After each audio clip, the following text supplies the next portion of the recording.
Good morning, yet again. Hi. I am out on my morning constitutional.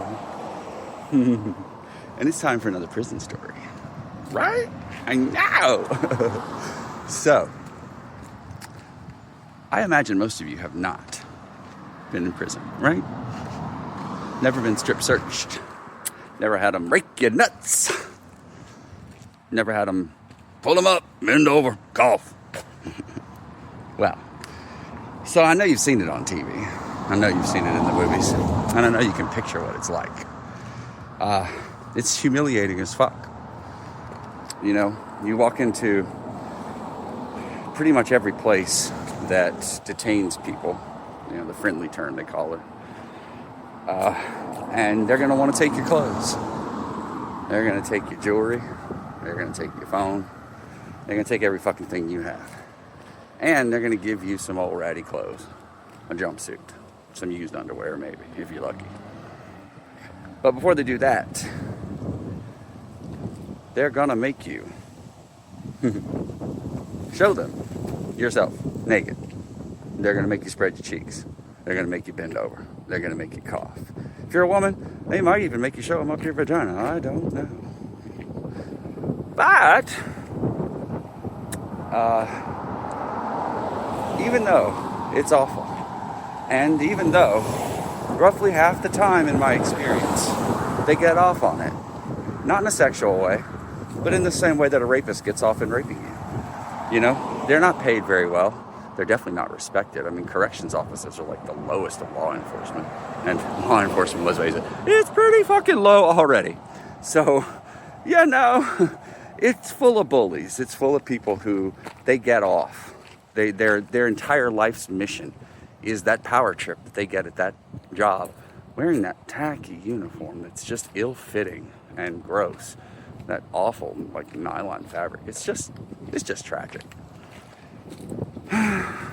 Now, are they good people? Yes, some of them. Hey, Miss Gamble. Hey, Miss Haley. Y'all amazing. Them women saved my life. They'll probably save yours too one day. They're amazing. Mr. Payne, what up? For the rest of them, got something for you. Especially you, Dr. Ramsey. Huh, I ain't gonna say the C word, but you know what you is. So,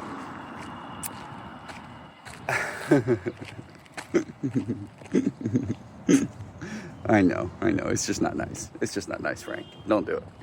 So, I was in the FPC Pensacola, and I worked in the laundry. I was one of the 2 top people there, and my job was essentially to wash clothes because they had taken away the personal washing machines that inmates could use inside their dorms to wash their clothes individually themselves.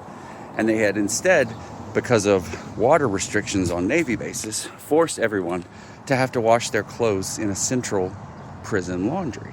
So you've got 3 industrial washing machines, 4 industrial dryers. And the way they wash your clothes is you put it in a little net bag, and that net bag has a number on it, and that number is attached to a locker. And that locker is the number that you give whenever you go pick your laundry up. Now, this sounds quaint, right? Not that bad. Huh? You get clean laundry? No, you don't. Because the only way to make it work in a facility that's overpacked and probably meant for about 600 people, but actually houses 800, means that your laundry is going to get washed 40 of those bags at a time inside the bags. Now, you know, the other inmates, they're not clueless, they're not hateful. They try to wash them, but I mean, there's only so much fucking physics can do, right? And most of the men in prison, even if they appear clean, they dirty. Why are they so dirty? Underwear just be streaked. Socks brown. It's nasty. But you know, it is what it is. And so, we would wash those bags, 35 to a load. Me and Max. Hey, Max! Love you! And we did the best we could. But, you know, there's only, again, so much you can do. We never could take the clothes out of the bag, except there were 3 personal washing machines in the unit. And we, as the people who worked in the laundry, were allowed to use those 3 personal washing machines. And also 3 personal dryers. Right? I know. So, that was a hustle. And I mean, you know how prison hustles work. And hopefully I'm not fucking up anybody's game who's still there. But what we would do is we would sell the access to those washing machines and dryers. So you drop your bag off. We would know your number. We know who you are. You put me down with that $30 worth of commissary every month. Get me some protein bars, some egg whites, so I can, boom, burst. Be the queen of the white power. Hey, bitch. And you hook me up, I hook you up. And I return your laundry to you folded, clean, white, bleached, smelling. So, obviously, not everyone can afford this service. Not everyone can get this service even if they can afford it. Which made people mad. So what they do? They go, inmates, it's not just correction officers that are shitty. Inmates are shitty too. So some inmates would go and complain. And they'd go try to fuck our game up. But our game was tight. We didn't have no cell phones. We didn't have no drugs.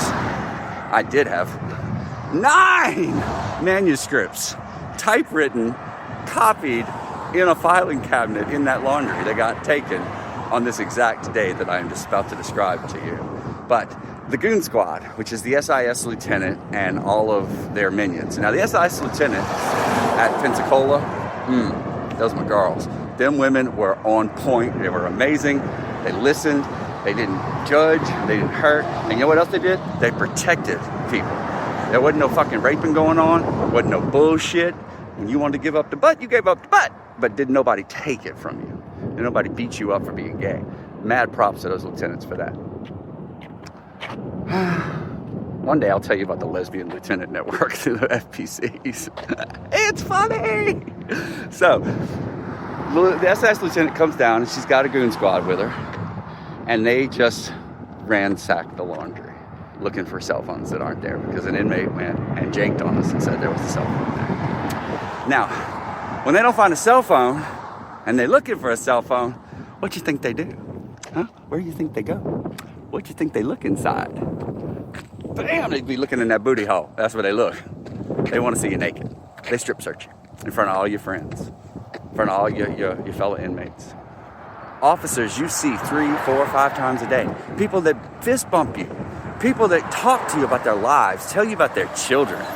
Then gonna tell you to take your fucking clothes off, lift your motherfucking nuts, spread your motherfucking cheeks, and cough like the bitch you are. And you gotta do it. I mean, you don't wanna go lockdown. And lockdown at Pensacola is the county jail, which did that. Don't do it. Don't do it, girl. No!